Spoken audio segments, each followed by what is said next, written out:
Comment décrire le marketing de réseau? Le marketing de réseau, c'est une industrie, c'est un modèle d'affaires, c'est en fait un modèle de distribution.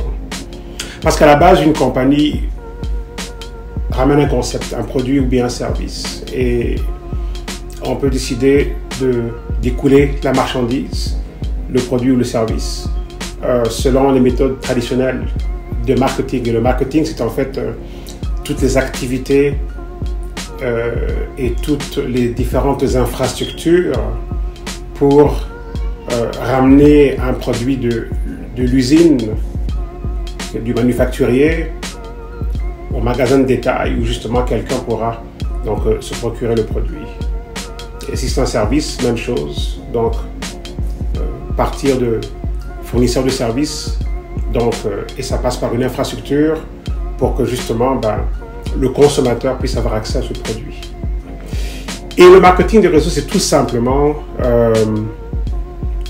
le canal à travers lequel le produit ou le service se dirige vers le consommateur. C'est ce canal qui change.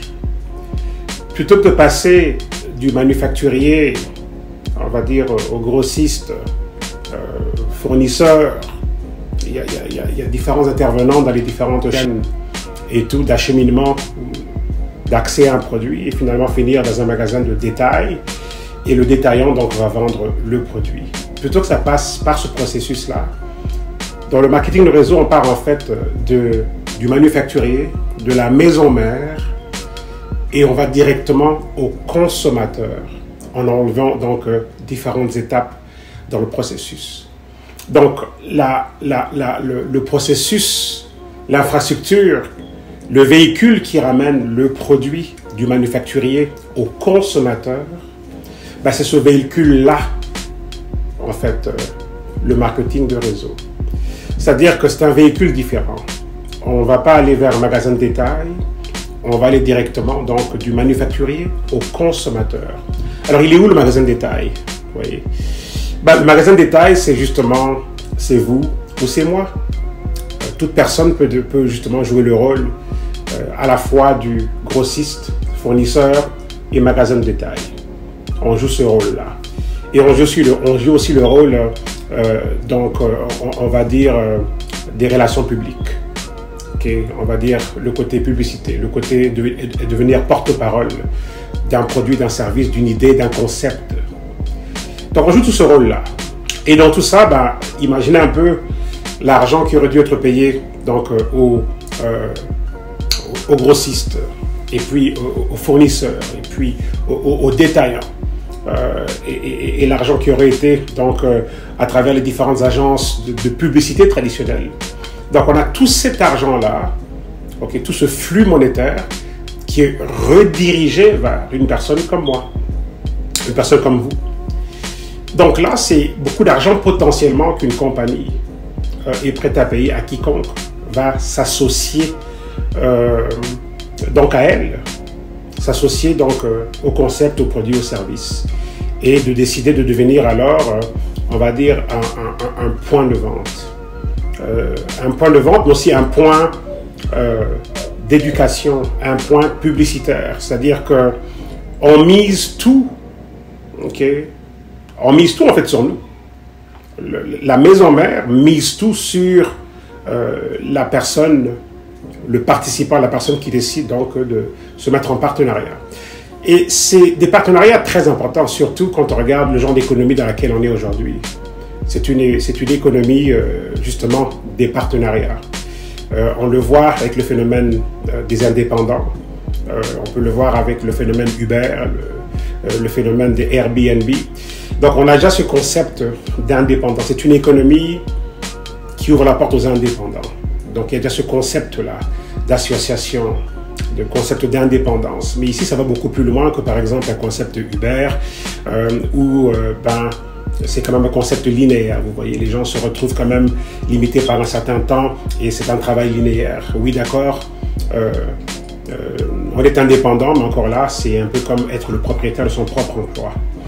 Parce qu'il n'y a pas une dimension exponentielle, il n'y a pas un aspect qui peut nous libérer de la demande récurrente d'un travail physique quotidiennement pour aller chercher de l'argent. Donc en fait, ça revient à échanger du temps, de l'effort physique pour de l'argent.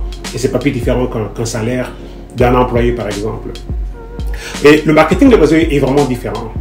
Est vraiment différent parce que l'infrastructure nous permet de devenir un partenaire d'une maison mère. Et généralement, les compagnies vont payer 40 à 50% du volume de vente aux participants, aux distributeurs, aux associés. Les termes peuvent changer de compagnie en compagnie. Mais grosso modo, c'est vraiment là, c'est le partenaire de mise en marché, moi j'appelle ça. Ce que vous entendez souvent, distributeurs, participants, associés, c'est tout simplement un partenaire de mise en marché. Donc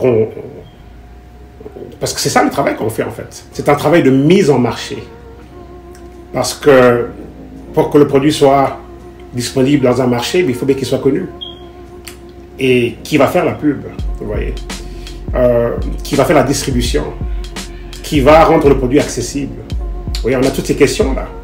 Alors, bonne nouvelle pour nous, c'est que on a pratiquement rien à faire à part ramener de l'éducation par rapport au produit. On est, dans la plupart des cas, on n'est même pas obligé de parler nous-mêmes par rapport au produit, parce que de nos jours, avec la technologie, on a une infrastructure automatisée de vidéos d'éducation et de formation et d'informations sur produits, services, concepts, et le concept aussi rémunérateur, donc le concept financier.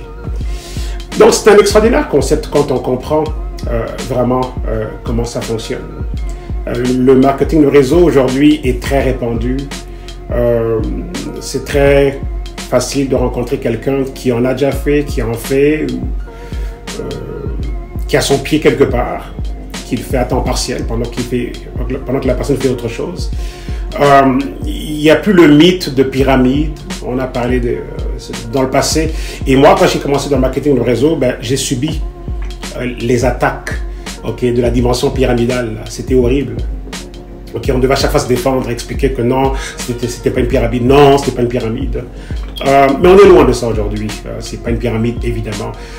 Mais je veux dire, c'est pas une pyramide illégale. En fait, c'est pas un système illégal de vente. Voilà, bref. Et généralement, quand les gens parlaient de pyramide, c'était tout simplement de la malinformation, de la désinformation. Et finalement, bon, on pouvait facilement donc sortir la carte de la pyramide. Alors que la pyramide est indispensable dans la vie. La famille humaine commence par une pyramide. Le papa, la maman et les enfants, vous voyez. Les infrastructures humaines en termes d'institutions, gouvernement et tout, donc c'est toujours une pyramide. Dieu le Père et l'humanité, c'est une pyramide, vous voyez. Donc c'est inévitable. Il n'y a rien de mal avec une pyramide. Mais l'argument de l'époque où c'était encore très très fréquent, parce qu'aujourd'hui j'entends plus qui que ce soit me parler de pyramide. Je veux dire, c'est un concept révolu.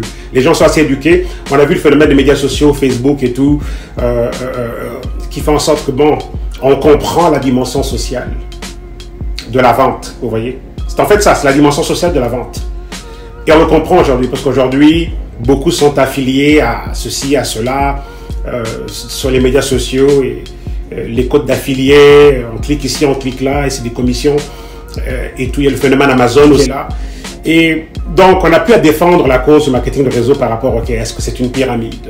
Enfin, pyramide illégale. Je veux dire, la pyramide est partout, mais l'argument de l'époque, c'était, est-ce une pyramide illégale? Est-ce une vente illégale de produits et services? Vous voyez, on est très loin de ça. On est vraiment très très loin de ça. Et j'aime bien comment ce que Robert Kiyosaki et le président Donald Trump, quand il n'était pas encore président, ils ont fait en fait une publication dont le titre est « Pourquoi est-ce que nous recommandons le marketing de réseau ?» Et il y a un chapitre justement dans cette publication où ils expliquent comment est-ce que le marketing de réseau c'est en fait une pyramide à l'envers. Parce que c'est en fait comme ça qu'on devrait le voir, et le sommet est en fait ouvert à tout le monde. On ne peut réussir que si on peut amener tout le monde vers le sommet. Là, c'est une pyramide à l'envers. Et ça, c'est extraordinaire que notre succès est directement relié aux personnes avec lesquelles on travaille. Donc, elles veulent qu'on monte. Dans le monde traditionnel de l'emploi, c'est pas pareil. Parce que justement, les gens se battent pour avoir des postes. Et généralement, quelqu'un qui est directeur ou à un niveau assez élevé ne voudra pas perdre son poste. Donc, c'est pas évident dans le monde corporatif traditionnel. Mais ici, c'est extraordinaire. Tout le monde veut que tout le monde réussisse.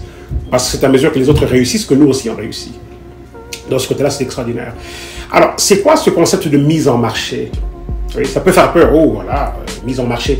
Ben, c'est rien de compliqué. Je veux dire, la mise en marché se fait naturellement. Vous voyez. Moi, j'ai juste réalisé que ce ne sont pas les compagnies de marketing de réseau qui ont inventé le concept de marketing de réseau. Le marketing de réseau existe depuis la nuit des temps.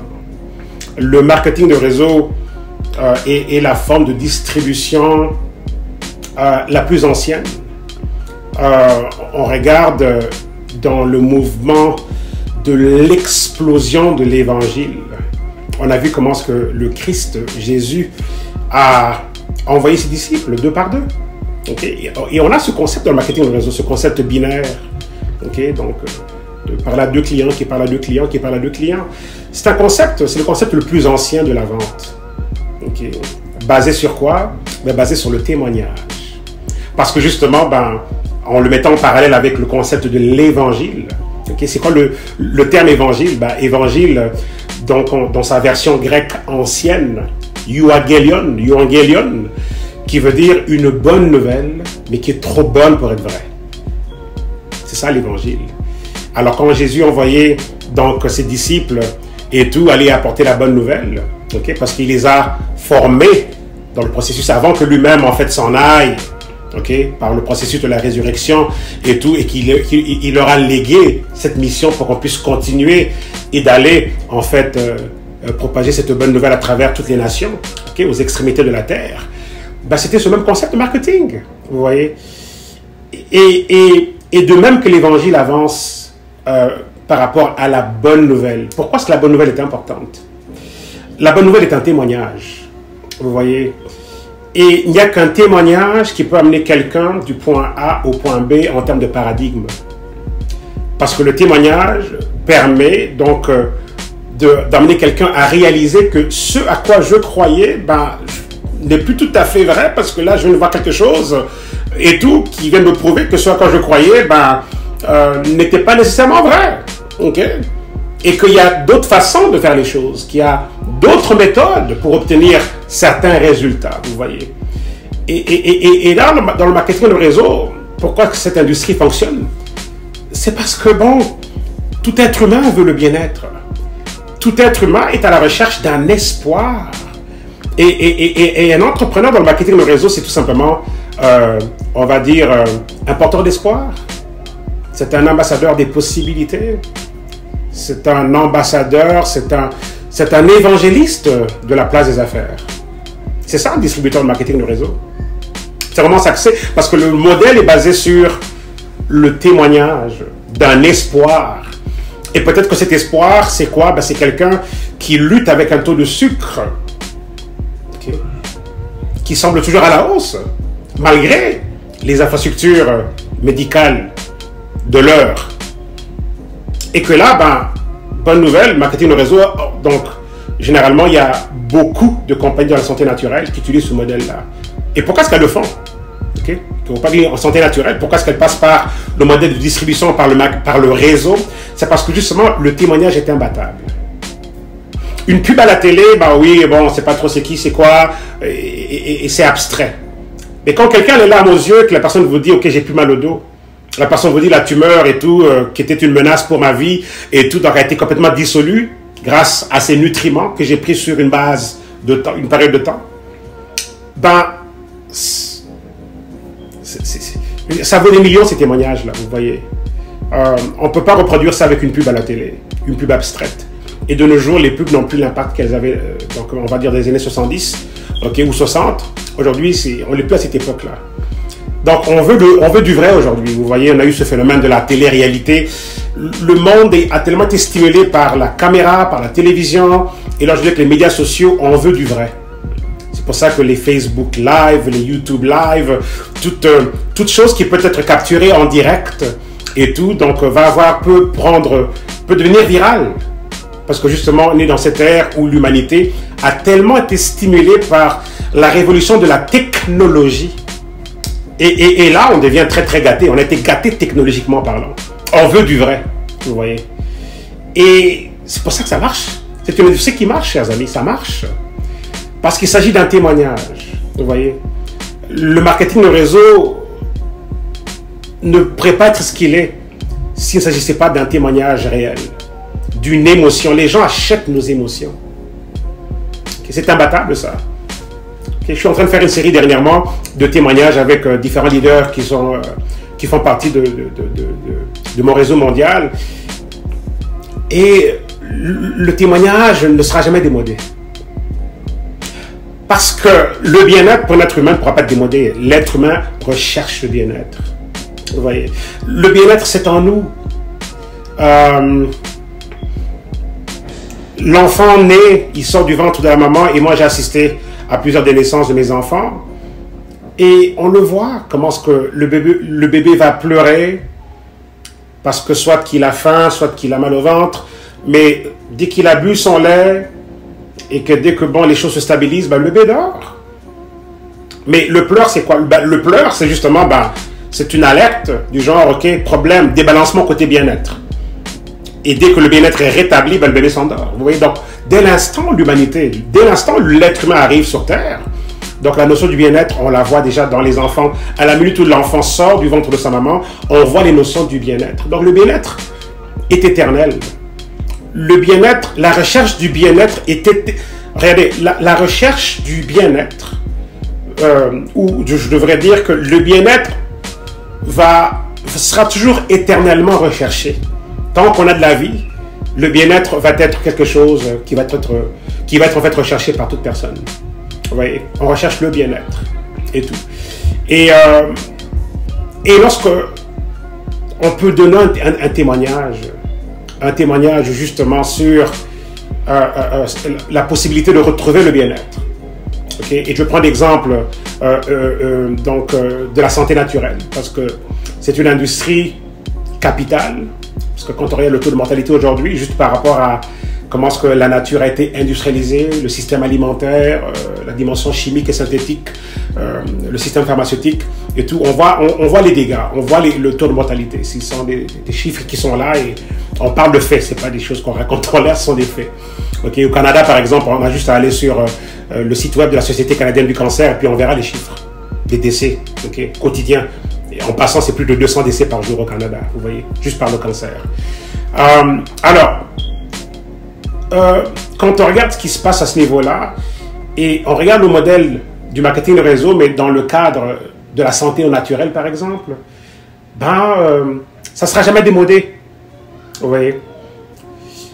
Parce qu'en même temps, on a un système qui est tellement, on va dire, monétisé, au point où on vend des aliments dépourvus des nutriments, parce qu'en fait, la tendance est juste monétaire. Donc, le bien-être prend du recul, alors qu'on veut juste vendre des produits. Donc, on sacrifie le bien-être pour la dimension économique. Vous voyez? Et ça donne une opportunité sans fin. Vous voyez? Et aux dernières nouvelles, le système que l'on a ne semble pas vouloir changer. Donc, c'est une bonne opportunité. Donc, alors, la notion du témoignage ne sera jamais démodée. Parce que justement, l'être humain a en lui ce désir pour le bien-être.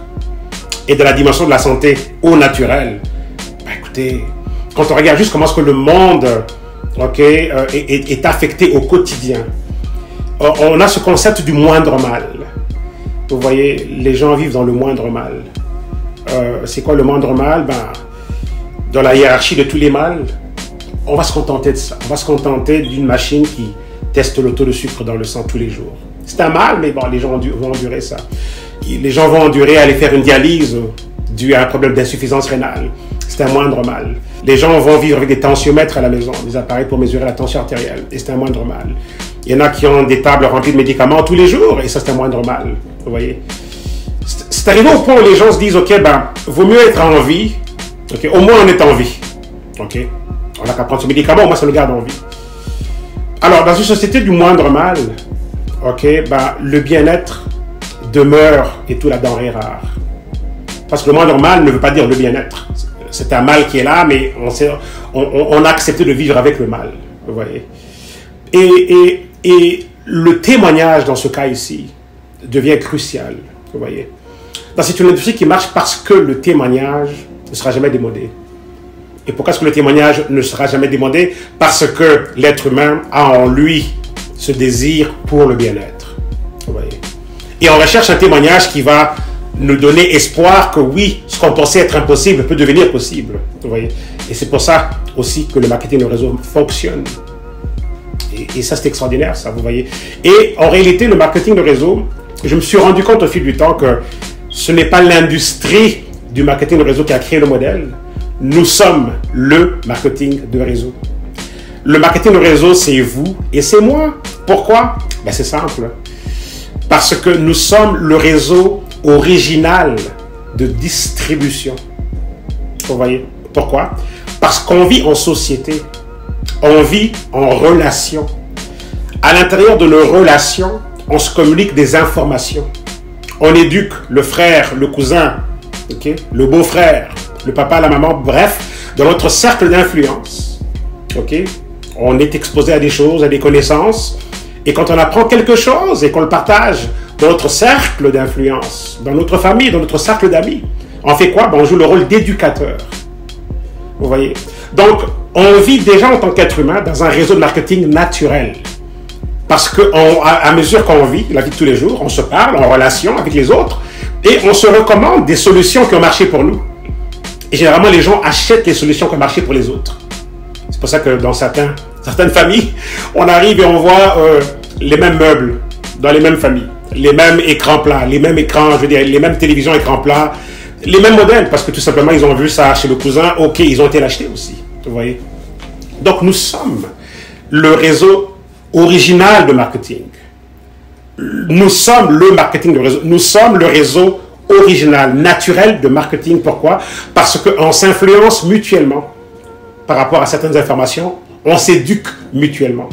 Alors, l'industrie a fait quoi? L'industrie a monétisé une activité naturelle qui existait déjà dans l'humanité. Vous voyez? C'est ça, le marketing de réseau aussi. Vous voyez? Et c'est ça que ces compagnies ont fait. OK? On va développer des solutions innovatrices. Elles ont compris que l'une des façons de créer la richesse, c'est qu'on doit identifier un besoin non comblé et offrir une solution à grande échelle. Okay? Offrir une solution unique à grande échelle. Donc, retenez bien ça, l'une des formules pour créer la richesse, c'est quoi? C'est qu'on doit combler un besoin non comblé et offrir une solution unique à grande échelle. Si on peut justement faire ça, alors là, on peut créer la richesse. Et ces compagnies ont compris ça. Alors, quels sont ces besoins non comblés qu'on peut offrir à quelqu'un? Donc là, on offre quoi? Ben, on arrive avec un concept de produit. Produit naturel pour la santé, produit technologique pour améliorer le quotidien et tout. Et là, on ramène alors l'éducation. Alors, qu'est-ce qui se passe réellement dans le marketing de réseau? On distribue l'éducation. Vous voyez? On peut appeler ça de la distribution intellectuelle. On peut appeler ça de la distribution éducative. On peut appeler ça un partage de révélation. Vous voyez? Et là, ça, c'est la petite touche évangélique. Un partage de révélation. Et c'est comme ça que le christianisme a explosé. C'est un partage de révélation. Vous voyez? Où on commence à voir le monde sous un différent tissu. Et on voit le monde différemment. Et du coup, on se rend compte que wow, toute notre existence peut être remodelée à travers ce nouvel espoir. Okay. Et dans le cas du christianisme, le nouvel espoir, le Christ, le concept de la vie éternelle, on comprend que nous sommes un esprit, on possède une âme, on habite dans un corps, et que finalement on a une destinée qui va au-delà du corps physique. Oui. Et dès que nos yeux s'ouvrent à ça, c'est comme, waouh, ok, on a une destinée spirituelle. Donc on est des êtres spirituels, on doit prendre soin de notre dimension spirituelle, vous voyez. Et voilà, c'est un marketing différent, mais c'est comme ça que ça marche. Oui. Et si Dieu lui-même et tout a compris et a établi ce système-là, ben c'est exactement ce qui se passe dans le marketing de réseau. Oui. C'est un modèle vieux comme le monde. Et ça marche. Et ça marche. Ça marche. Autre chose par rapport à pourquoi le marketing de réseau. Très rapidement, regardez. Au moment où cette vidéo est en train d'être enregistrée, et tout, on est en 2020. On s'en va vers 2021. Et le monde vient de connaître une année pas comme les autres. Et la distance sociale est devenue une norme. On ne sait pas si elle va s'installer pour toujours ou c'est une norme temporaire, mais il n'empêche que c'est une norme qui a déjà changé l'économie actuelle. Donc, dans cette économie en mutation, influencée par la distance sociale, ben, le marketing réseau n'est pas affecté par ça, vous voyez. Et on est dans une période d'incertitude. Et par rapport à cette incertitude-là, ben, c'est une industrie qui offre une extraordinaire bouée de sauvetage. C'est une industrie dans une période où le monde passe, on va dire, à travers un déluge d'incertitude. Un déluge d'incertitude. J'utilise le terme déluge en faisant un clin d'œil à l'histoire de l'arche de Noé. Il y a eu déluge. Et on a un déluge d'incertitude en ce moment. Et le marketing réseau est l'une des arches de Noé. Je ne dis pas que c'est la seule, mais c'est l'une des arches de Noé. Ce qui fait en sorte qu'on peut très bien transitionner vers la nouvelle économie. Parce que là, on est dans une économie affectée par cette crise, économie pandémique. Ne cherchons pas à ce que l'économie pré-pandémique revienne. Chers amis, il se passe des choses. Je n'ai pas le temps dans cette vidéo pour tout mettre. Mais on devrait donc se préparer à l'économie post-pandémique. Et cette industrie offre en fait tellement d'avantages pour être mieux positionné de l'économie post-pandémique. Et être mieux positionné aussi aujourd'hui, vous voyez. Parce qu'on a ce concept de revenu résiduel, revenu passif et résiduel. Un revenu qui peut nous être payé 24 sur 24, 7 sur 7, dans le confort du domicile. Aujourd'hui, le marketing de réseau fonctionne avec les téléphones intelligents, avec un téléphone portable et tout. On peut donc développer un système, une infrastructure de revenus résiduels à l'échelle mondiale qui nous rémunère 24 sur 24 et 7 sur 7, dans le confort du domicile. C'est aussi simple que ça. C'est aussi simple que ça. Un autre aspect juste extraordinaire de ce modèle d'affaires est ce qu'on appelle le marketing de réseau, que moi j'appelle en fait le réseau original de marketing, qui a tout simplement été monétisé, vous voyez. Et j'étais en train d'expliquer justement tout à l'heure que nous sommes le réseau original de marketing, parce qu'il s'agit de nous ramenons notre réseau et on le prête, c'est notre réseau de relations, vous voyez. Et on associe notre réseau de relations à une maison mère, à un manufacturier. Et dans la plupart des cas, ça peut être du 50-50, dans le sens que un manufacturier donne 50% du volume de vente aux participants, à la personne qui ramène son réseau. Parce que justement, on connaît la valeur du réseau, vous voyez. La vente relationnelle est la forme de vente la plus efficace, absolument, la plus efficace. Parce que justement, le témoignage est imbattable. Oui. L'être humain se connecte aux émotions. Oui. Quand on voit comment est-ce que quelque chose a touché quelqu'un, ben, l'être humain veut revivre les émotions que la personne a vécues, ce bonheur, cette joie par rapport à la satisfaction, par rapport à un produit qui a peut-être changé la santé de quelqu'un, oui, qui a amélioré l'espérance de vie et tout. Ben, c'est imbattable ça, vous voyez. C'est vraiment imbattable. Et s'il y a un aspect, un autre, il y a tellement d'avantages à ce que cette industrie offre en tant que telle. C'est important qu'on regarde aussi l'aspect du coût de la vie. Le coût de la vie. On nous a jamais enseigné cet aspect du coût de la vie. Bon, en tout cas, je sais qu'on ne me l'a pas enseigné, l'aspect du coût de la vie. Alors, c'est quoi le coût de la vie? C'est quoi en tant que tel? Ben, c'est ce que ça nous coûte pour vivre, tout simplement. C'est ce que ça nous coûte pour vivre. Voulant dire que si ça nous coûte, on va dire quoi, 4 000 $ pour vivre, tous les mois, ça inclut loyer, hypothèque et les dépenses de la vie de tous les jours. Si ça nous coûte 4 000 $ pour vivre tous les mois et qu'on a 12 000 $ emmagasinés en banque, bon, on a une richesse de 3 mois. Au bout de 3 mois, 4 000, 4 000, 4 000, ben, il n'y aura plus d'argent. Vous voyez, et ça, quand on regarde l'aspect du coût de la vie versus liberté financière, c'est toujours une affaire du coût de la vie. La richesse, on doit regarder le coût de la vie. Oui. Alors, où est-ce que je vais en venir avec tout ça? Vous allez voir. Okay. Lorsqu'on comprend l'aspect et la notion du coût de la vie, et qu'on comprend que la liberté financière, on l'obtient lorsqu'on peut avoir un revenu qui est au-dessus du coût de la vie. On va dire voilà le coût de la vie. Donc, on a un revenu qui est au-dessus du coût de la vie, voulant dire qu'on a 12 000 $ pour le mois et ça nous coûte 4 000 pour vivre, on a 8 000 $ de surplus. Donc, on vit au-dessus du coût de la vie. Okay? Et si ce 12 000 $ est récurrent, voulant dire qu'il se répète tous les mois, tous les mois, tous les mois, tous les mois, qu'est-ce qui va se passer? Ben voilà, on est riche. Vous voyez?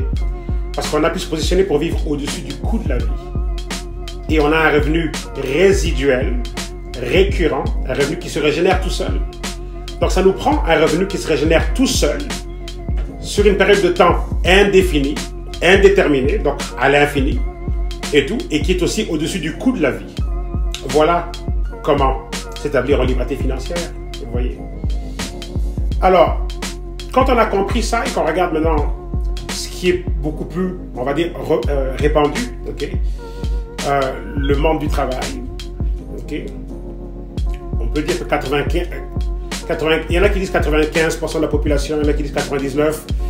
On va rester conservateur, on va dire 90% de la population. Okay.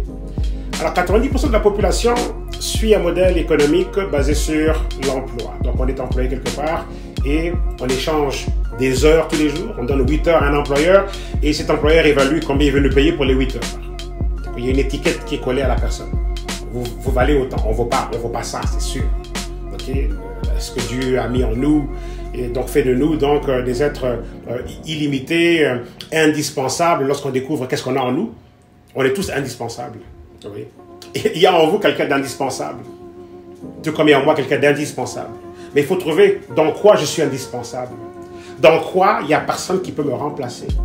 Et il y a aussi ça dans vous. Oui.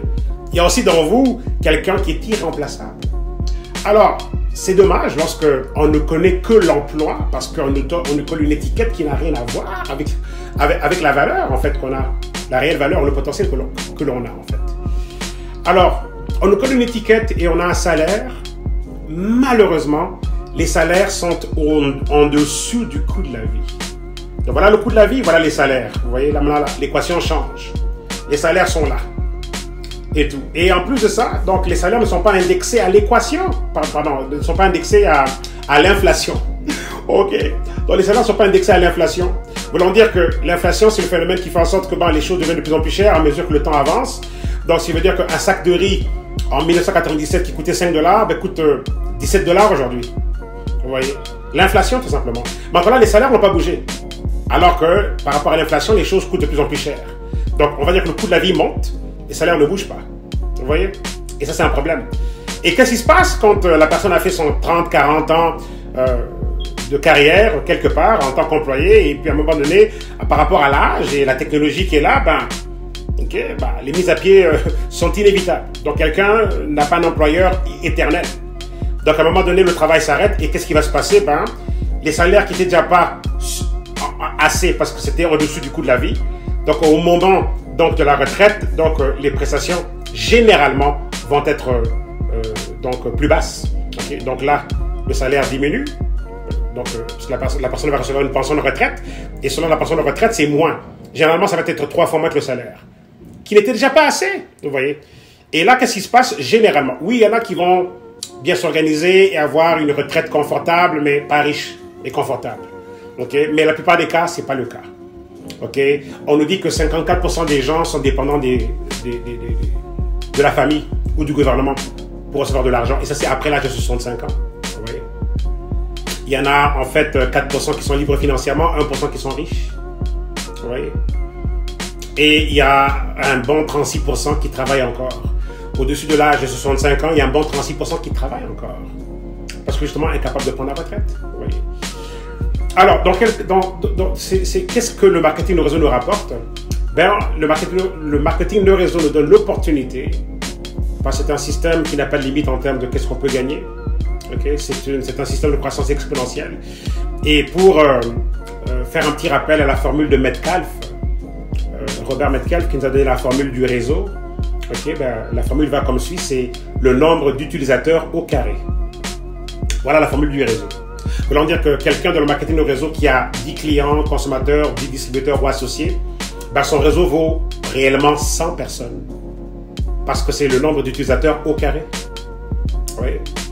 Et donc, ce qui veut dire que cette dimension exponentielle, ok, ne met pas de limite à ce qu'on peut gagner financièrement parlant. Et c'est pour ça que justement, c'est l'une des industries qui génère le plus de millionnaires à travers le monde. Parce que justement, il n'y a pas de limite de croissance. Et au-delà des millionnaires, ben, on a plusieurs personnes qui vivent très confortablement, avec des centaines et des centaines de milliers de dollars par année. Même un 100 000 $ par année, ok, est extraordinaire. Parce que si quelqu'un a un revenu résiduel qui se régénère tous les mois et qui donne 100 000 $ pour l'année, cette personne vit très très bien. Ok. Dépendamment évidemment du niveau de vie que la personne veut se donner. Mais un 100 000 $ par année, là, c'est 8 000 $ tous les mois et on vit comme un millionnaire. Parce qu'un millionnaire ne devrait pas dépenser 1 million par année. Vous voyez? Un millionnaire va s'organiser pour dépenser quoi? Avoir un style de vie quoi? De 100 000 à 150 000 par année, peut-être 200 000 par année. Ok. Donc, quelqu'un qui fait déjà un 100 000 par année, revenu résiduel, ben, on vit très très bien. Vous vous rendez compte? Qu'il y a un 8 000 $ tous les mois, même si on a une hypothèque de 3 000 $, même si on a une hypothèque de 4 000 $, ok, dépendamment de la taille de la maison, même une hypothèque de 5 000 $, ben, écoutez, avec un 8 000 résiduel, ok, bon, on vit très très bien. Oui. On peut vivre très très bien. Alors, c'est ça que ramène le marketing de réseau aussi. Oui, c'est la dimension exponentielle. C'est le fait que le réseau nous donne l'opportunité de pouvoir bénéficier de ce qu'on appelle l'effet de levier. Le levier sur le temps. Vous voyez. Parce que, pourquoi est-ce que quelqu'un qui est employé ne peut pas s'enrichir? C'est parce que la formule mathématique ne fonctionnera tout simplement pas. Parce qu'on n'a que 24 heures tous les jours. Et on ne travaille pas pendant 24 heures. On ne travaille que pendant 8 ou 9 heures ou 10 heures. Et tout. Et le salaire est fixe. Et si le salaire est fixe, on ne peut pas s'enrichir. Les heures sont fixes et le salaire est fixe. Les gens sont facturés sur 24 heures, mais ils travaillent sur 8 heures ou 9 heures ou 10 heures. On fait quoi des autres heures sur lesquelles on est facturé, mais il n'y a pas revenu qui vient compléter ça, vous voyez. Et c'est ça que ramène aussi cette industrie du marketing de réseau. Sans le revenu résiduel, ce serait juste un système de vente ou qui ne serait pas différent du travail, parce qu'on doit à chaque fois refaire des ventes pour refaire de l'argent. Alors qu'avec le marketing de réseau, il ne s'agit pas juste de nos ventes à nous, vous voyez. La dimension financière est exponentielle. Oui, les pourcentages sont repartis sur tout un réseau de consommateurs qui vont être fidèles à un produit, à un concept, à un service. Et là, c'est extraordinaire, ça veut dire... regardez, c'est pour ça que vous avez certainement déjà entendu cette phrase qui dit que les riches construisent des réseaux alors que les pauvres cherchent de l'emploi. Mais pourquoi est-ce qu'on cherche alors de la communauté des riches et des ultra-riches? Pourquoi est-ce qu'on valorise le réseau? Parce qu'on comprend la dimension de l'effet de levier, tout simplement. Vous voyez? Parce qu'on peut multiplier le temps. On peut multiplier le temps. Regardez, un employeur qui engage 300 personnes qui viennent travailler pour 8 heures tous les jours, 300 fois 8, ça donne donc 2400 heures de productivité dans une journée de 24 heures. 2400 heures de productivité. Vous voyez?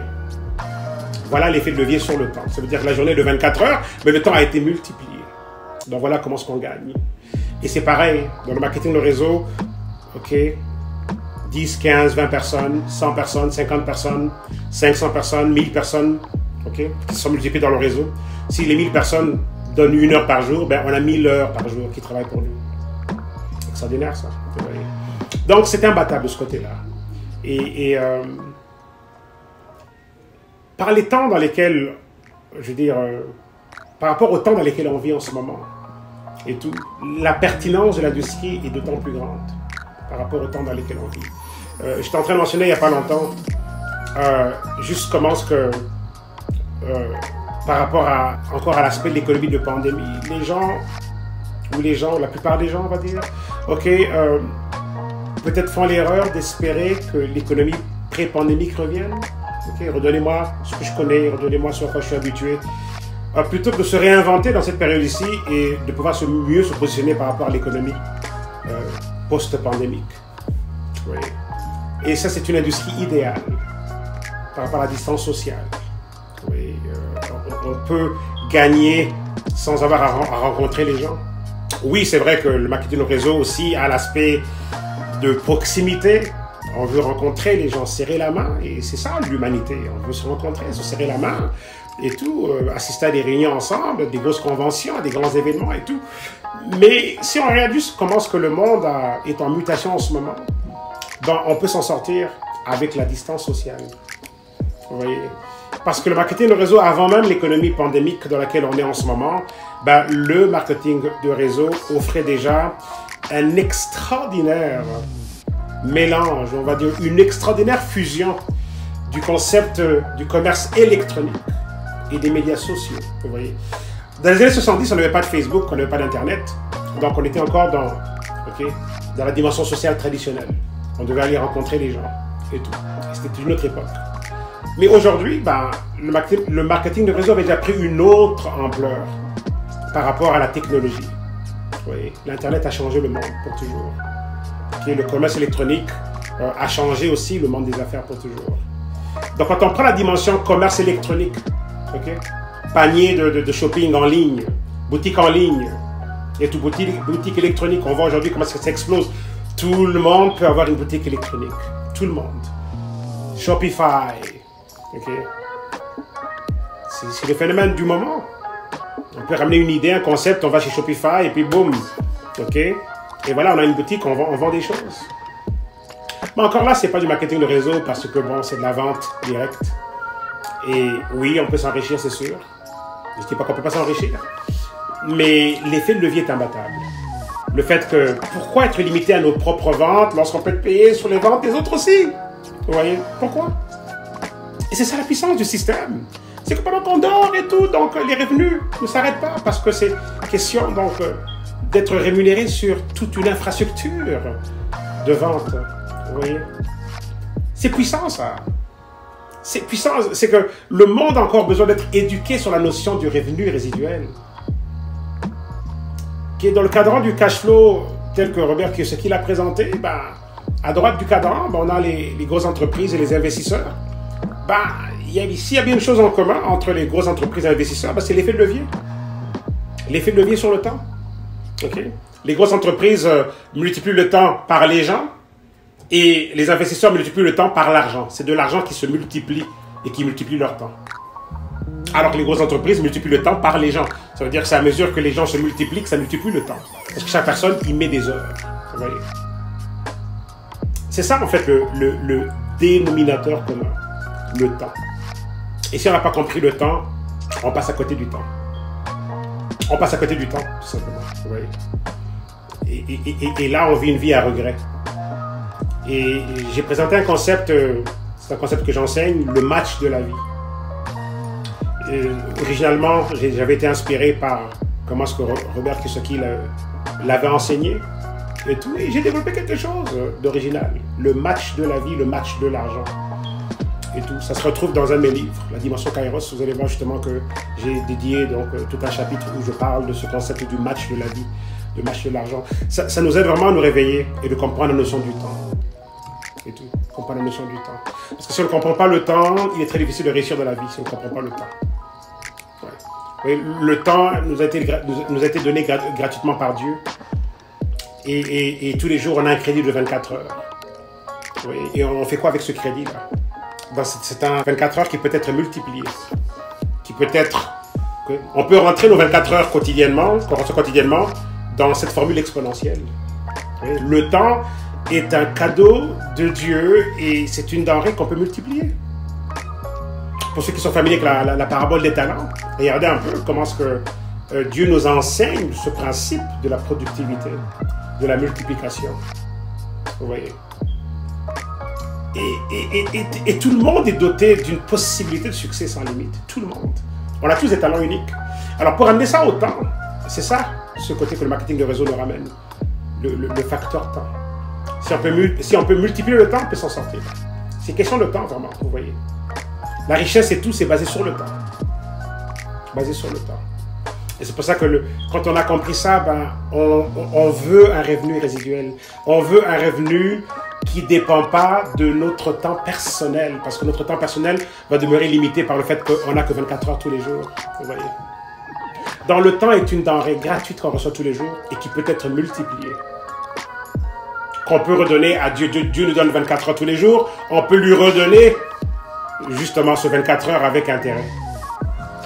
Et c'est ça aussi le marketing de réseau, vous voyez. C'est juste extraordinaire dans ce sens-là. Dans ce sens-là. Et ce sera vraiment là, pour ceux qui veulent regarder ce genre d'industrie, cette industrie, ce modèle d'affaires et tout, c'est l'un des meilleurs véhicules, ok, par rapport au temps dans lequel on vit en ce moment et par rapport à quoi va ressembler l'économie post-pandémique. C'est vraiment l'une des meilleures opportunités pour que tout le monde puisse se positionner et développer un système de vente sans limite. Et regardez, un autre aspect, ça c'est quelque chose aussi que j'enseigne, la dimension transactionnelle. Vous voyez, l'une des choses qui fait en sorte que on va lutter financièrement, que les gens vont lutter financièrement et se retrouver à ne pas être satisfaits financièrement, ou bien être juste frustrés, on va dire, ben, c'est la dimension transactionnelle. Vous voyez, les gens sont frustrés par les transactions qui sortent de l'argent des poches. Facture, facture, facture. Et on ne comprend pas encore la dimension transactionnelle de l'existence dans laquelle on est, qui est un monde économique. Donc ceux qui s'en sortent sont ceux qui contrôlent les transactions. C'est ceux qui ont des transactions à leur avantage, vous voyez. C'est ceux qui ont des transactions rentrantes et non juste des transactions sortantes. C'est important ça, vous voyez. Et le marketing de réseau nous établit dans un système transactionnel, automatisé, où on peut se retrouver au milieu de millions de transactions sur lesquelles on a un pourcentage. Et ça nous est payé sans limite, vous voyez. Quiconque est limité financièrement est une personne qui n'a pas assez de transactions positives. Ce sont des gens qui ont des transactions négatives, justement. Qui ont plus de transactions négatives versus transactions positives. Donc, si vous vous retrouvez à ne pas être satisfait financièrement, essayez de commencer à réfléchir dans ce sens-là. Combien de transactions positives ai-je à mon avantage? Sur combien de transactions suis-je payé tous les jours? Vous voyez? Et s'il n'y a rien, ce n'est pas grave. Ça peut commencer aujourd'hui. Ça peut commencer aujourd'hui. On doit comprendre la dimension transactionnelle. On doit comprendre la dimension transactionnelle. Vous voyez?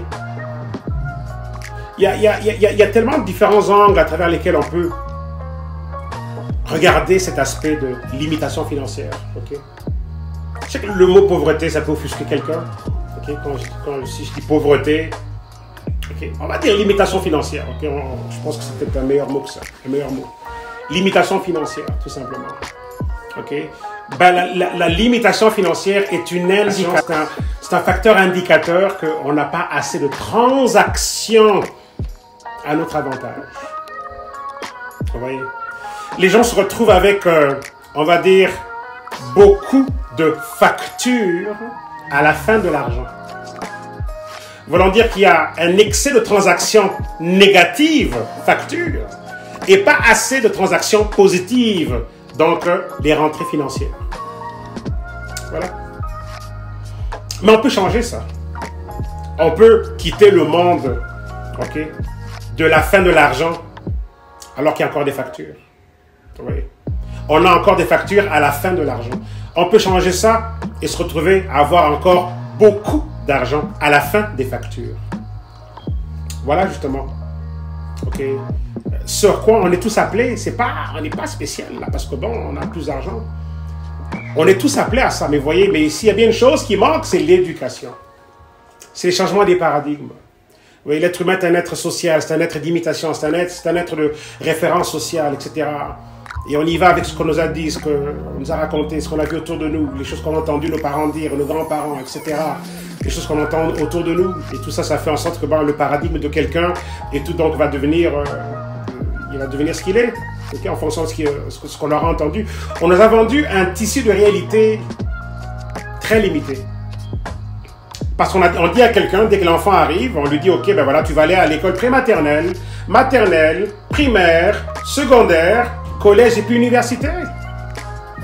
Mais ça donne quoi, ça? Ben, ça donne la pauvreté. Pourquoi? Enfin, dans la plupart des cas, ok? Ça provoque de la limitation financière. Pourquoi?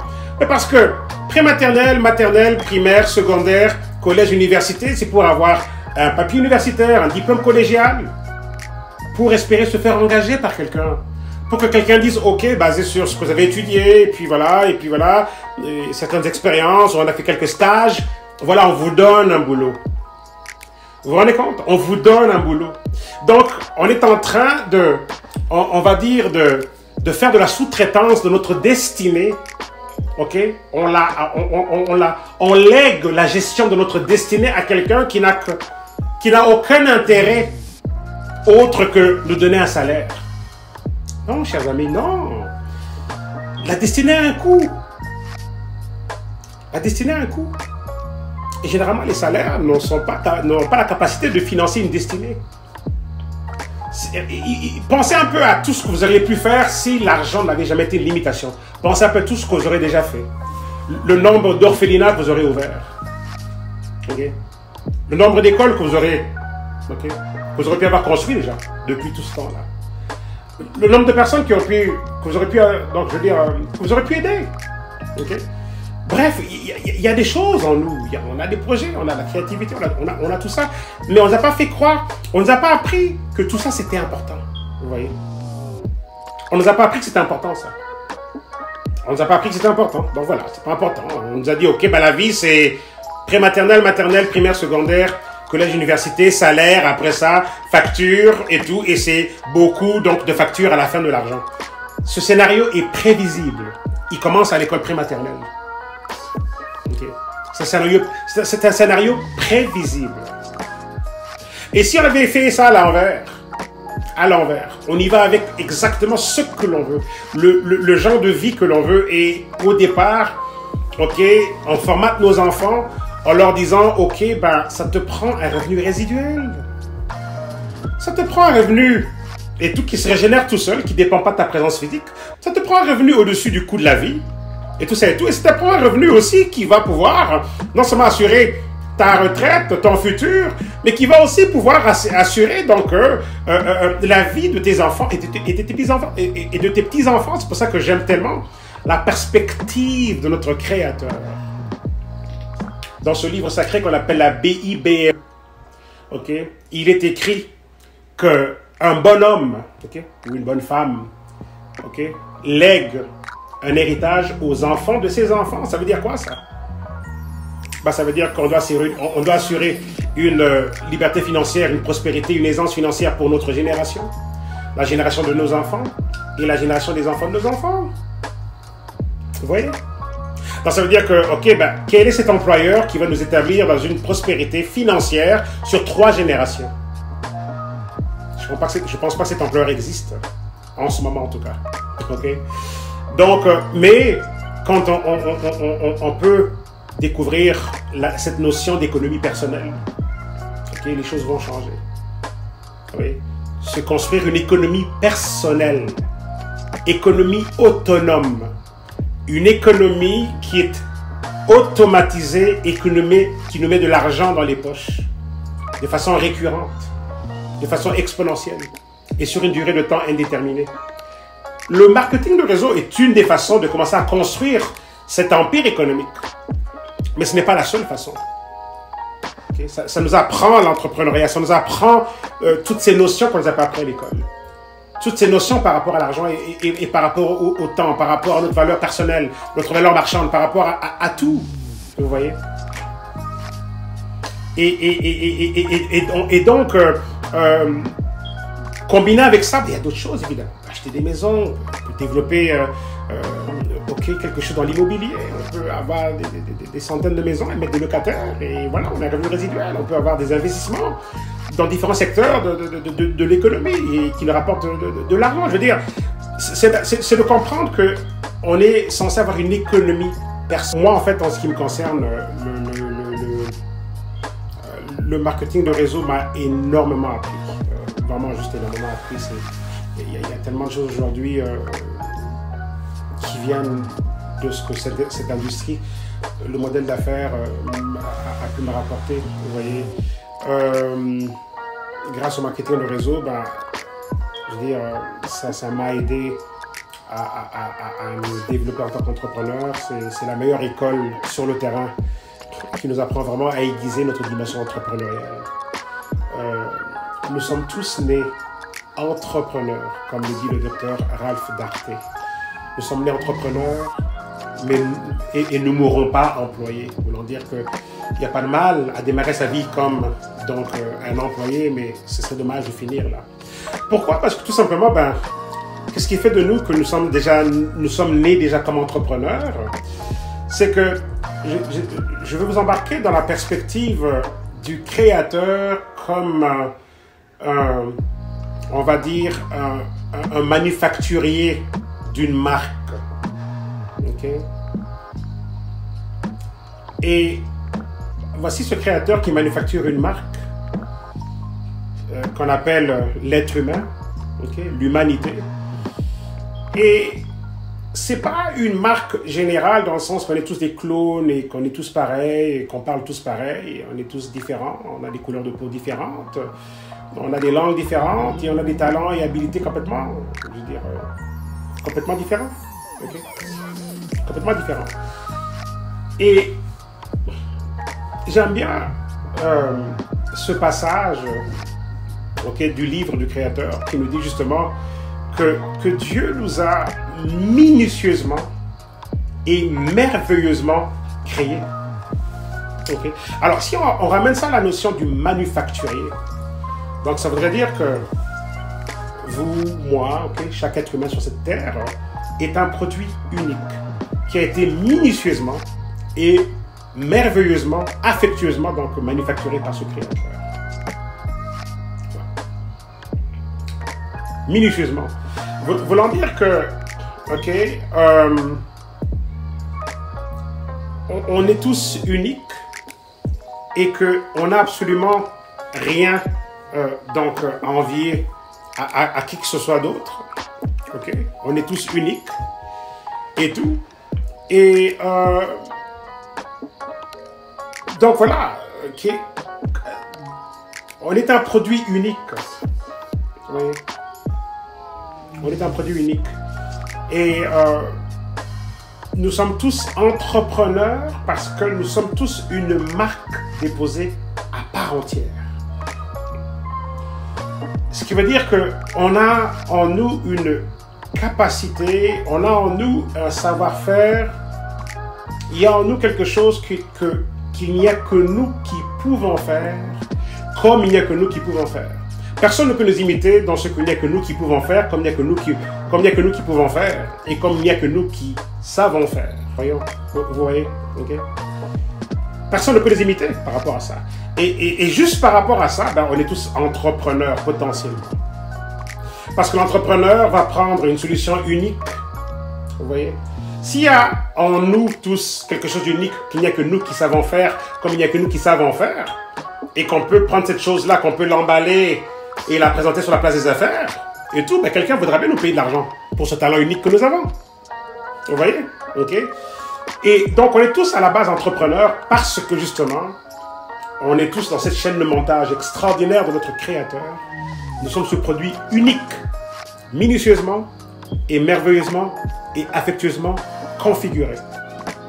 Et là, le manufacturier, il regarde, il se dit, waouh, ce produit, il a ça comme avantage et quand on le prend, voici ce que l'on a avec. Mais sauf qu'on ne nous a pas appris, vous voyez, à ce qu'on puisse découvrir cet aspect de notre existence. Vous voyez. Et tout. On ne nous a pas appris donc, à se rendre compte de ces choses-là. J'ai un séminaire là-dessus, j'enseigne là-dessus, justement pour ouvrir justement nos yeux par rapport à cette dimension. Okay, le facteur identité, le facteur destin et tout. C'est important ça. Et le marketing, le réseau justement, donc voilà, c'est une industrie qui a aidé donc à aiguiser ce qui était déjà en moi. à aiguiser cette dimension entrepreneuriale, à aiguiser les différentes dimensions de ce qui était déjà dans mon package. Et aujourd'hui, ben, je me retrouve au-delà de l'industrie du marketing de réseau où je suis encore impliqué et motivé et passionné à aider les gens à travers le monde et tout, mais je suis aussi en parallèle en train de faire des choses que je ne faisais pas au début. Vous voyez, j'étais pas un auteur au début, aujourd'hui je suis un auteur, mes livres se vendent à travers le monde. Vous voyez, aujourd'hui ça m'a amené à devenir un orateur, un conférencier, un éducateur, un consultant pour des particuliers, des entreprises, des personnes individuelles. C'est dire le spectre de ce qu'on se retrouve à faire est énorme. Vous voyez, c'est juste énorme. Et tout. Le marketing de réseau était même une c'est comme une pré-formation même à la dimension évangélique que moi j'ai découvert même plus tard. Et je me suis dit, waouh, quelle similitude entre les deux modèles. En tout cas, expérience extraordinaire. Expérience extraordinaire. Grosso modo, en termes de vécu, de témoignage par rapport on va dire, à l'épisode marketing de réseau dans mon parcours entrepreneurial, bah, ça a été une extraordinaire aventure. Je me suis lancé à une époque où j'avais atteint une saturation dans le monde du travail et j'étais conscient que la structure de l'employé n'était pas pour moi. Il y avait quelque chose qui n'allait pas avec ça, quelque chose qui clochait. J'avais des personnes plus âgées que mes parents qui venaient encore travailler, qui n'avaient pas d'autres options, il n'y avait pas d'autres alternatives. À cette époque-là, on n'avait même pas le droit d'être malade. On ramenait nos comprimés et nos médicaments là, au travail. Parce que si on prenait une journée maladie, on n'était pas payé. Et je savais qu'il y avait quelque chose d'autre, mais je ne savais pas par où commencer. Et beaucoup d'entre nous veulent transformer leur vie, ils ne savent pas par où commencer. Bah, ça prend une décision. On a besoin d'en avoir marre, on a besoin d'atteindre un point de saturation, on a besoin d'aller au-delà de l'insatisfaction, on a besoin d'aller au-delà du seuil de tolérance de ce qu'on n'apprécie pas. Si on ne dépasse pas le seuil de tolérance de ce qu'on n'apprécie pas, il n'y a rien qui change. Parce que l'être humain semble être un être de confort. C'est pour ça que vous allez voir beaucoup ce concept du confort de la misère. Les gens sont misérables mais confortables. Et dans la plupart des cas, le confort l'emporte sur la misère. Et les gens peuvent rester confortables et misérables, ou misérables et confortables. Enfin, confortables dans leur misère. Dans leur misère, dans ce qui ne va pas, dans ce qui va pas, quoi. Dans ce qui procure beaucoup plus de stress et de mécontentement qu'autre chose. Et on doit arriver à un seuil de non-tolérance, en fait, de l'inacceptable. Parce que généralement, la plupart des gens acceptent l'inacceptable. Mais on doit arriver à un seuil de... On doit atteindre un point de non-retour par rapport à la dimension de l'inacceptable. Et dès qu'on atteint ce point de non-retour, c'est alors que ce qui est caractérisé ou ce qui est vu ou ce qui est perçu comme un risque, et avant d'agir, c'est comment on veut rester confortable, bon, parce que peut-être que si on veut quitter le monde du travail et devenir entrepreneur et avoir sa propre entreprise, ben, on a peur, et le facteur risque, et là généralement les gens vont écouter ceux qui n'ont pas d'autre chose à dire que ça ne marchera pas, il faut faire attention, ces choses-là ne marchent pas, etc. Et tout, si j'étais toi, ben, je garderais mon emploi, je garderais quelque chose qui est sûr. Moi, je sais que chaque semaine ou toutes les 2 semaines, j'ai mon chèque de paye et tout et tout. Et c'est sûr que, bon, généralement, les gens ne sont pas encouragés par leur entourage et tout. Mais quand on atteint ce point de non-retour par rapport au seuil de non-tolérance et tout, alors là, on s'en fout un peu de qu'est-ce qu'on va entendre autour de nous. On s'en fout un peu de que vont dire nos amis, nos voisins, etc., la famille, la communauté. Parce qu'à la fin de la journée, c'est pas eux qui payent les factures, vous voyez. Donc, on a besoin d'arriver à ce point-là et tout. Et là, lorsqu'on a atteint ce point, ok, donc au-delà de la saturation, au-delà du point de non-tolérance, là, selon chose qu'on ne peut plus tolérer, c'est comme... c'est au-delà, vous voyez, on doit arriver à ce point-là. Et lorsqu'on a atteint ce point-là, automatiquement, qu'est-ce qui se passe? Ok, prendre action devient alors la bonne chose, vous voyez. On est au-delà d'avoir mal par rapport à quelque chose qu'on n'apprécie pas, quelque chose qu'on ne veut plus endurer et tout. Donc on atteint ce point-là où on ne peut plus tolérer, c'est clair que quelque chose doit changer. Et c'est là qu'on quitte le confort de la misère et on va dans le sens inverse. Et c'est là que prendre action et même aller dans des choses qui sont considérées risquées, le risque est beaucoup plus attirant. Le risque devient beaucoup plus alléchant que le point de non-tolérance par rapport à quelque chose de désagréable et tout qu'on ne peut plus supporter dans nos vies. Alors là, le risque devient alléchant. Le risque devient alléchant. Et c'est comme ça que j'étais en fait. C'est comme ça que j'étais. Je quittais le monde du travail, je m'étais débrouillé pour qu'on me mette à la porte, je priais pour que j'obtienne une mise à pied, pour qu'on me mette dehors. Parce que mon plan à cette époque-là, dans ma façon de penser, c'était ok, j'espère au moins avoir mes prestations de chômage pendant quelques mois avant que je découvre une solution quelconque qui pourrait développer pour moi la liberté financière. Donc, j'avais beaucoup plus, vous voyez, j'en avais tellement marre du genre de vie que j'avais. Et oui, les idées et les pensées étaient là par rapport à, oui, mais qu'est-ce qui se passe si j'échoue? Et si ça ne marche pas? Regardez, par rapport au point de saturation, je veux dire, ce fameux point de saturation, là, ce point de non-retour. J'avais beaucoup plus peur de l'idée de ramener mon CV, à un nouvel employeur pour dire redonnez-moi un boulot, bien donnez-moi un boulot. Ça, c'était beaucoup plus terrifiant que ne pas trouver une solution qui allait développer la liberté financière. Je ne sais pas si vous comprenez. Oui. J'avais beaucoup plus peur de ramener mon CV avec l'idée que, oh là là, j'ai échoué. Redonnez-moi un boulot. Ça, c'était beaucoup plus terrifiant que l'idée de « et si ça ne marchait pas? Et si l'opportunité d'affaires dans laquelle je me lançais ne marchait pas ?» Ça, c'était secondaire. Il y avait d'abord cette idée que non, je ne peux pas, je ne retournerai pas avec un CV pour dire « donnez-moi un boulot ».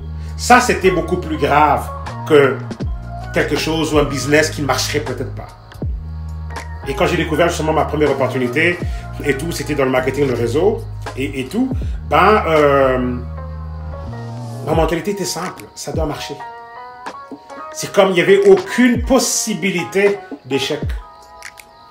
J'étais prêt à faire ce qu'il fallait, mais il fallait parce que j'avais l'image là, moi et mon CV, redonnez-moi un boulot, c'était comme non.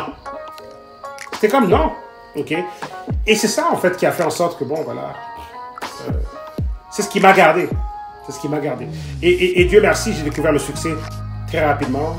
En l'espace de 2 mois, j'avais déjà remplacé mon revenu d'emploi, remplacé et doublé, triplé même, quadruplé et tout. Et c'était un autre style de vie. J'ai découvert que waouh, on peut ne pas avoir un boulot et on peut gagner autant. C'est comme waouh. C'était invraisemblable. Mais c'était vrai. C'était vrai.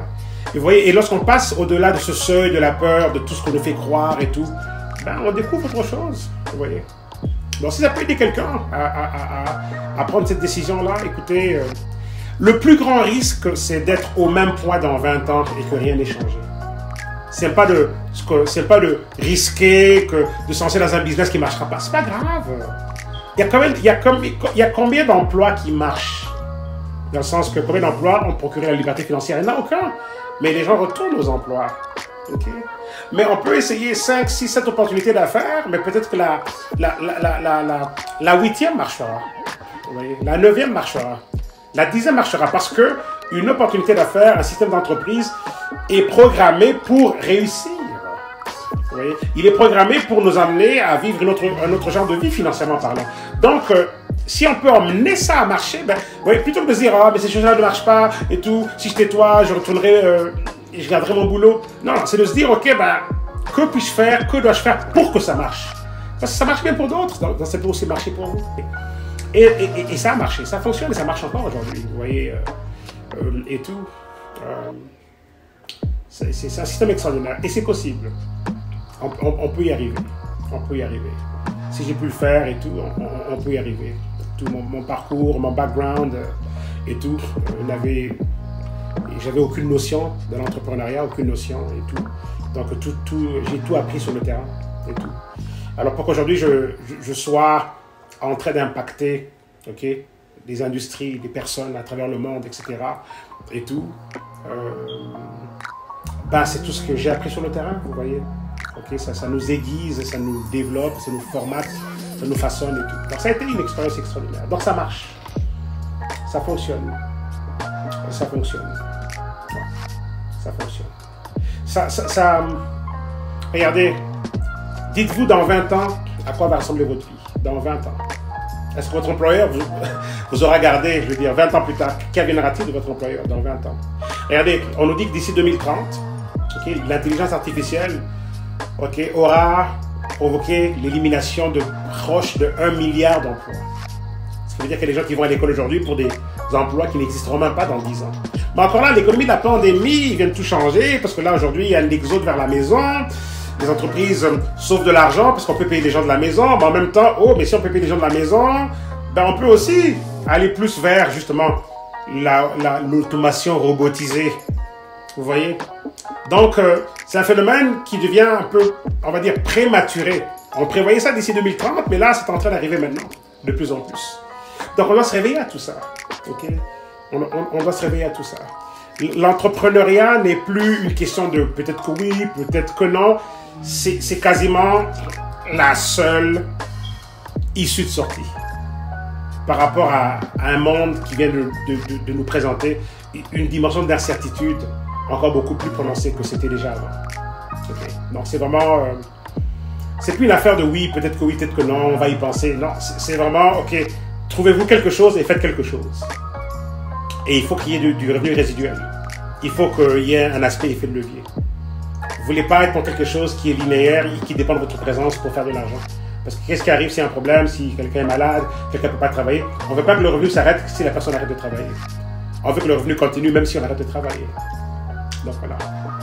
Et je recommande le marketing de réseau pour monsieur, madame, tout le monde parce que c'est le système le plus simple, le plus accessible. On peut démarrer aujourd'hui et en l'espace de quelques semaines, on peut déjà avoir un revenu résiduel. En l'espace de quelques semaines. Ouais. En l'espace de la même semaine, on peut avoir déjà un revenu résiduel. Ouais. Ouais. C'est aussi extraordinaire que ça. Et c'est vrai qu'il y a plein de choses aujourd'hui sur Internet. Okay. C'est très bruyant. Tellement de choses. Tellement de choses. Mais il y a des choses qui demeurent solides. Okay. Il y a des choses qui gardent leur substance. Okay. À côté de tout ce qui est présenté. Okay. Toutes les fausses, et beaucoup de fausses promesses aussi. Okay. Et j'aime pas trop l'aspect qui alimente la mentalité de loterie. On veut leur faire croire aux gens que voilà, okay, on va enrichir rapidement, faites ci, ça. Je ne suis pas fan des messages superficiels, okay, par rapport à l'argent et la richesse et tout. C'est simple, s'enrichir. Okay. Ça ne veut pas dire que c'est facile, mais c'est simple. Et le côté facile, et encore, ça dépend de chaque personne. Ça dépend de comment on gère les choses. Ça dépend de... Vous voyez? Parce qu'il y a un travail à faire. Je veux dire, le laboureur laboure quand même avant que la récolte donc, lui vienne. Ben, il faut bien planter quelque part, vous voyez. Mais plantons dans un champ qui nous appartient. Parce que là, la récolte vient à nous. Et on a appris au monde à être des laboureurs dans les champs de quelqu'un d'autre. Alors là, ils investissent ailleurs. Ils sont des très bons laboureurs, mais dans des terres qui ne les appartiennent pas, tout simplement. Donc voilà. Expérience extraordinaire, potentiel, sans limite et tout. Et tout le monde peut démarrer, monsieur, madame, tout le monde peut démarrer, l'information est disponible, la formation est disponible et tout. Vous vous retrouvez au fil du temps avec des connaissances qui vont valoir un PhD, un doctorat, en tellement de choses. En tellement de choses, en entrepreneuriat, en plein de choses, en marketing, en développement personnel, en tellement de choses. Parce que l'univers de ce que l'on apprend est vraiment dense et tout, c'est très très riche. Donc, je le recommande, définitivement, je le recommande.